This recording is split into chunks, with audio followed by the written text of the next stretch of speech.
Hi everyone, स्वागत है आपका मेरे YouTube channel physics solution point पर। आज हम आपके लिए लेकर आए हैं वैद्युत चुंबकीय प्रेरण के अंतर्गत किसी लंबी परिणलिका का स्वप्रेरण गुणांक, स्वप्रेरक या सेल्फ इंडक्टेंस का व्यंजक। और ये इस पे जो हम वीडियो अपलोड करेंगे इस चैप्टर से रिलेटेड, ये वीडियो होगी आपकी वीडियो नंबर 6, छठी वीडियो है इस चैप्टर की। ये अगर आप चैनल को लगातार देख रहे हैं तो आपको पता चलेगा कि इससे पहले 5 वीडियो भी हम टॉपिक वाइज डालते आ रहे हैं। तो आज हम अपने टॉपिक को लेकर आए हैं लंबी परिणलिका का स्वप्रेरक, self inductance of a long solenoid. तो ये सोलेनॉइड हमने क्या करना है कि एक सोलेनॉइड को लेते हैं, उसके अंदर धारा प्रवाहित करते हैं। ये धारा बह रही है दिस वे, क्लॉकवाइज डायरेक्शन में धारा प्रवाहित हो रही है। ऐसे धारा इससे जाएगी, हर फेरे से ऐसे होते हुए ये धारा प्रवाहित होगी। According two ampere law, ampere के नियम से अगर हमें ये डिसाइड करना हो कि इस धारावाही परिणलिका का कौन सा सिरा उत्तरी ध्रुव और कौन सा सिरा दक्षिणी ध्रुव है, तो वेरी सिंपल, आप ये मार्कर देख रहे हैं, इस मार्कर को आप धारावाही परिणलिका मान लें।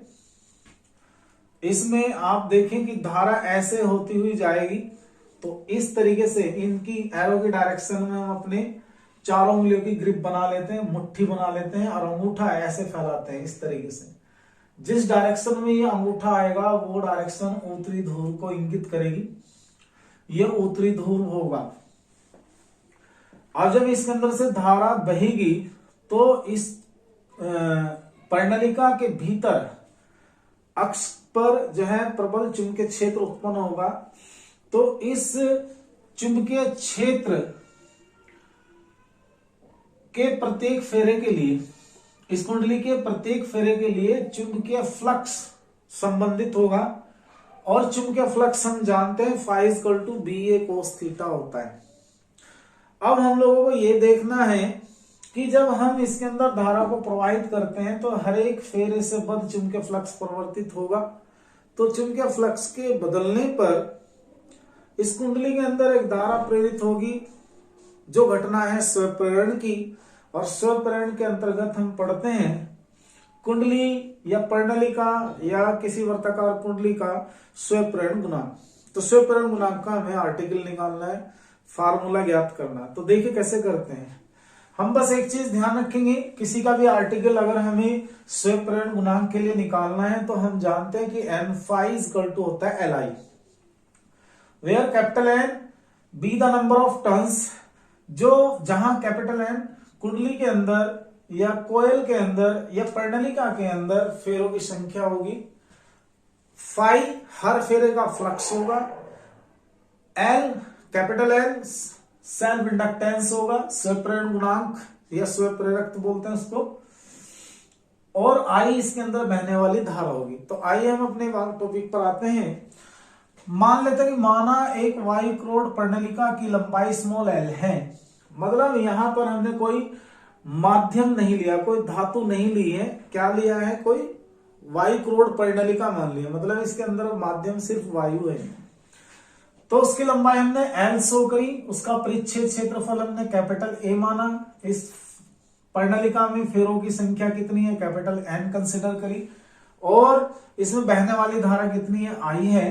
तब हम जानते हैं चूंकि परिणलिका की अक्ष पर, परिणलिका की अक्ष पर चुंबकीय जो क्षेत्र है, चुंबकीय क्षेत्र बताइए कितना होगा, चुंबकीय क्षेत्र होगा B it is equal to μ0 NI upon L। ये समीकरण कह दीजिएगा 1। यहां बता देंगे जहां μ0 निर्वात की चुंबकशीलता है, चुंबकशीलता है। अब हम क्या निकाल लेंगे, अब प्रत्येक फेरे से बद्ध चुंबकीय फ्लक्स, अब प्रत्येक फेरे से बद्ध चुंबकीय फ्लक्स जिसकी वैल्यू होगी 5, it should be equal to B A. B की वैल्यू हम रख लेंगे mu 0 N I upon L into A. This is the equation number 2। ये दूसरी समीकरण है। यदि हम यहां मान लेते हैं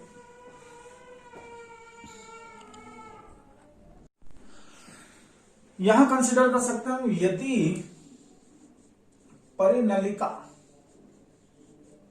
का स्वप्रेरण गुणांक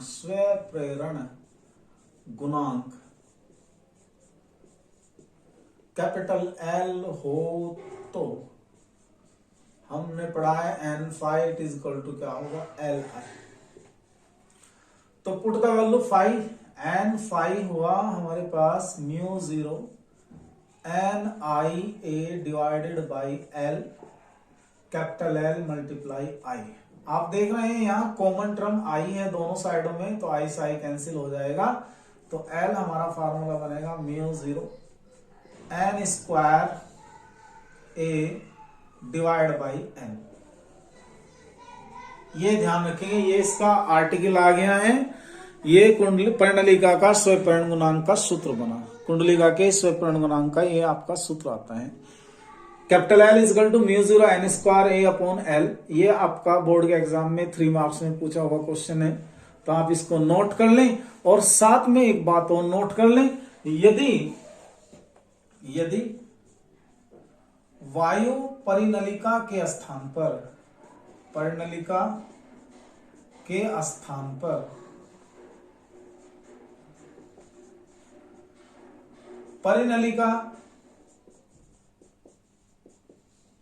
की क्रोड किसी पदार्थ पर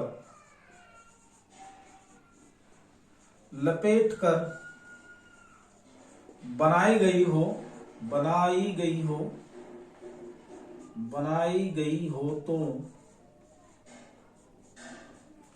तो एन हमारा आएगा सिचुएशन में mu N square A divide by L. और ये बता देंगे जहां म्यू जो है हमारा क्या होगा, वो होगा म्यू आर इंटू म्यू 0। और ये बता देंगे जहां म्यू आर पदार्थ की सापेक्ष चुंबकशीलता है जिस पर ये परिनलिका लपेट कर बनाई गई है। आप इसको नोट कर लें, बहुत ही आसान और इजी टॉपिक है, आपके लिए इंपॉर्टेंट है बोर्ड एग्जाम के लिए। प्लीज नोट इट, नोट कर लीजिएगा इसको।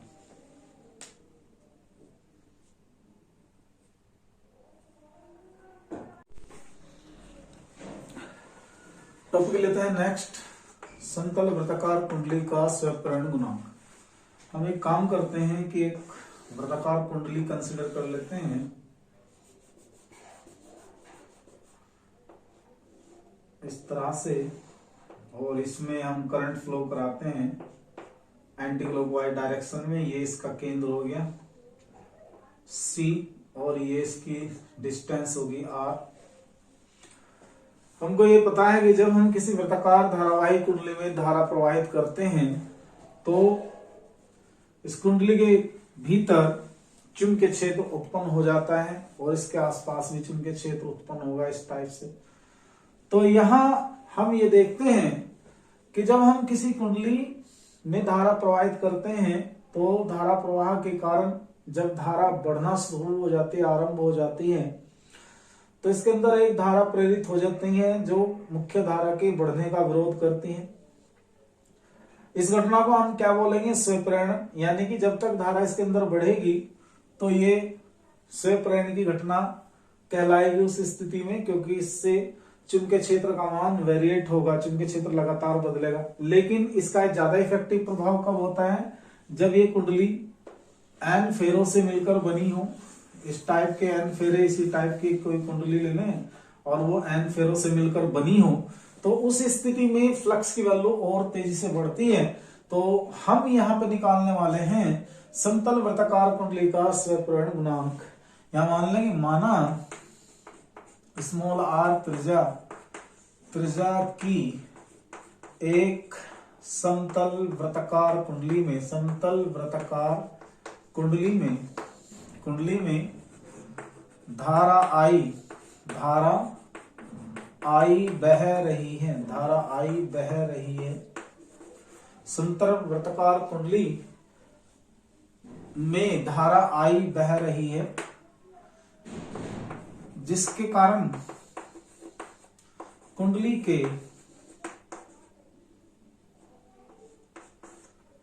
केंद्र पर, जिसके कारण कुंडली के केंद्र पर उत्पन्न चुंबकीय क्षेत्र it should be B, it is equal to μ0 Ni/2r। This is the first equation. कुंडली के केंद्र में उत्पन्न चुंबकीय क्षेत्र क्या होगा? B is equal to μ0 Ni/2r निकाल लेंगे। अतः कुंडली के प्रत्येक फेरे से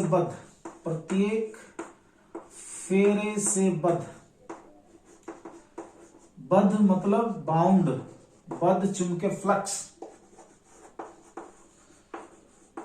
flux it should be equal to, बोलिए क्या होना चाहिए? ये होगा हमारा phi, it is equal to BA। Phi is equal to BA, that means μ0 Ni divide by कितना 2r, और एरिया हो गया हमारा πr²। तो ये नोट कर लेंगे, फाई की वैल्यू निकाल लेंगे। यहां से नोट कर सकते हैं, यदि कुंडली का स्वप्रेरण गुणांक, यदि कुंडली का स्वप्रेरण गुणांक क्या हो? कैपिटल L हो, तो हमने पढ़ा है N∅ should be equal to Li। तो हम फाई की वैल्यू रख देंगे इस फार्मूले में। तो हमारा पहले ये R से R कैंसिल हो जाना है, तो N मल्टीप्लाई फाई की वैल्यू क्या आएगी? μ0 Ni πr डिवाइड बाई कितना 2, it is equal to Li। तो I से I कैंसिल हो जाएगा, तो बचेगा क्या? Capital L is equal to μ0 N² πr divide by कितना 2। ये आपका फार्मूला हुआ वृत्ताकार, समतल वृत्ताकार कुंडली का स्वप्रेरण गुणांक का सूत्र। यही इसका अभिष्ट आर्टिकल है, आप इसको नोट कर लेंगे।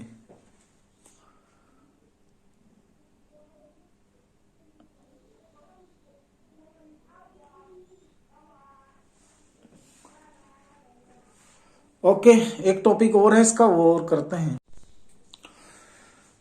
कुंडली में संचित स्थितिज ऊर्जा, ये इंपॉर्टेंट आर्टिकल आपके यहाँ एग्जाम में आता है, इससे भी क्वेश्चन। तो लेंज के नियम अनुसार अगर हम देखें, लेंज के नियम के अनुसार लेंज ने ये बताया कि जब किसी कुंडली में धारा परिवर्तन होता है, तो धारा परिवर्तन के कारण कुंडली के भीतर एक विद्युत वाहक बल प्रेरित हो जाता है, जिसे पश्च विद्युत वाहक बल या बैक ईएमएफ कहते हैं। और ये पश्च विद्युत वाहक बल या प्रेरित विद्युत वाहक बल धारा परिवर्तन का विरोध करता है। अतः कुंडली में धारा को अपने अधिकतम मान को प्राप्त करने में जो कार्य करना पड़ता है, वो कुंडली में स्थितिज ऊर्जा के रूप में संचित हो जाता है। अगर हम लगातार धारा परिवर्तन करते रहें, तो ये कुंडली में जो संचित स्थितिज ऊर्जा है वो ऊष्मा के रूप में प्रकट होती है, और वो उसको विद्युत स्थितिज ऊर्जा को किसमें कन्वर्ट कर देगा? ऊष्मीय ऊर्जा में। तो हम सवाल करते हैं, क्वेश्चन करते हैं कि अगर हम ये मान लें कि हमारे पास एक कुंडली है, कोई एक कुंडली लेते हैं और उसमें हम धारा को लगातार परिवर्तित कर रहे हैं, धारा को लगातार बदल रहे हैं, तो धारा को लगातार बदलने से उस कुंडली से जो है फ्लक्स परिवर्तित होगा, फ्लक्स बदलेगा। मान लीजिए कुंडली है, इस कुंडली में हम धारा को लगातार प्रवाहित करा रहे हैं और लगातार इसको बदल रहे हैं। धारा के लगातार बदलने से इसके अंदर क्षेत्र परिवर्तित होगा और according to this formula phi is equal to B A, flux परिवर्तन होगा D phi over D T, it should be equal to A D B by D T. और बिकॉज हम B जानते हैं किसके प्रोपोर्शनल होता है, B directly proportional to I, चाहे वो कुछ भी हो, चाहे वो वृत्ताकार कुंडली हो, धारावाही चालक हो या परिणलिका हो, हर स्थिति में B किसके डायरेक्टली प्रोपोर्शनल होता है, B directly proportional to I। तो हम यहां देखते हैं D phi it is equal to D T, A into क्या होगा D I upon D T भी लिखा जा सकता है as according to this rule. तो बात समझने की यह है कि जब हम फ्लक्स परिवर्तित करेंगे यानी कि धारा के मान को बदलेंगे, जब धारा परिवर्तन होगा तो उसका फ्लक्स परिवर्तन होगा, और फ्लक्स परिवर्तन होगा तो फैराडे के नियम से इसके अंदर एक विद्युत वाहक बल प्रेरित होगा, और ये विद्युत वाहक बल इस धारा परिवर्तन का विरोध करेगा। तो इस धारा को अपने शून्य मान से लेकर, जीरो से लेकर अपनी मैक्सिमम वैल्यू आई जीरो तक बढ़ाने में जो कार्य करना पड़ेगा वो इस कुंडली के अंदर स्थितिज ऊर्जा के रूप में संचित हो जाता है। तो अब मान लेते हैं यदि कुंडली में उत्पन्न प्रेरित विद्युत वाहक बल, यदि कुंडली में उत्पन्न प्रेरित विद्युत वाहक बल क्या हो बोलो, स्मॉल ई हो, तो धारा आई प्रवाहित करने पर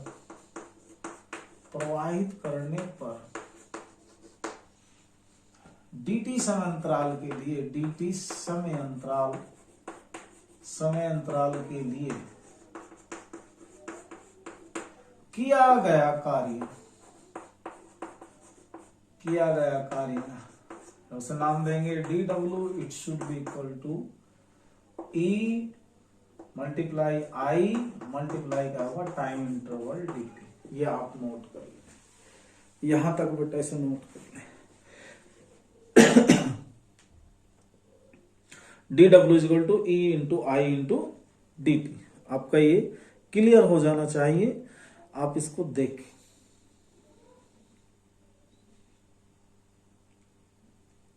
ओके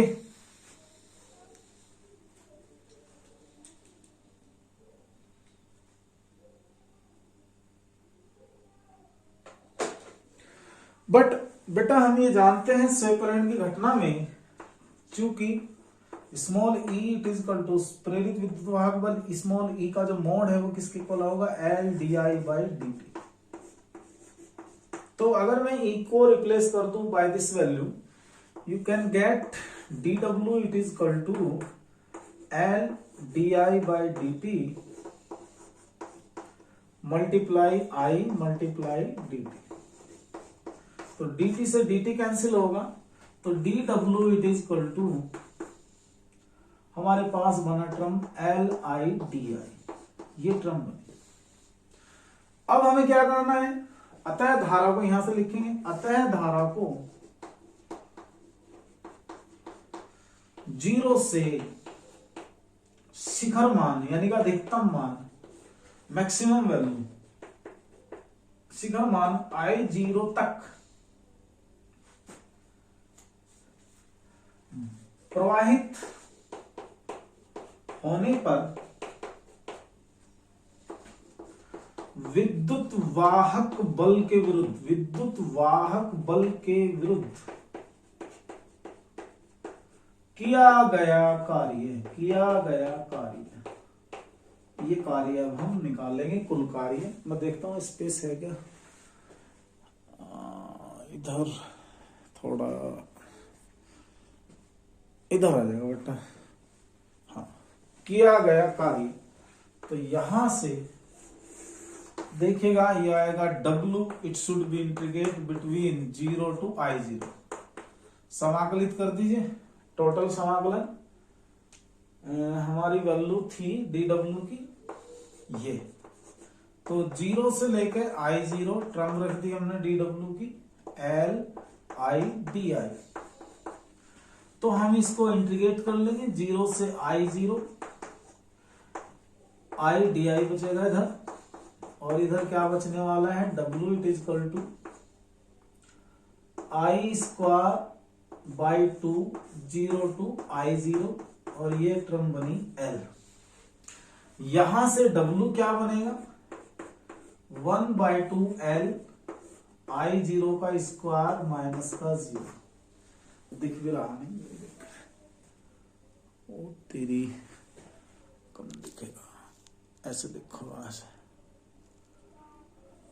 ओके बेटा, W equal to 1/2L I0 square equal to 0, तो इससे क्या बनेगी टर्म, W it equal to 1/2L I0 का स्क्वायर। यही हमारे इस कुंडली की संचित स्थितिज ऊर्जा है, और इसे हम किससे डिनोट करेंगे, U से। तो it should be U equal to W, और W इक्वल टू क्या होगी, 1/2L I0 का स्क्वायर। ठीक है, ये आपके यहाँ बोर्ड के एग्जाम में डेराइव कराने के लिए भी आ जाती है, और न्यूमेरिकल प्रॉब्लम भी आती है। छोटा सा टॉपिक है, आप इसे नोट कर लें, देख लें भाई, रिवाइज कर लें जो हो चुका है आपका।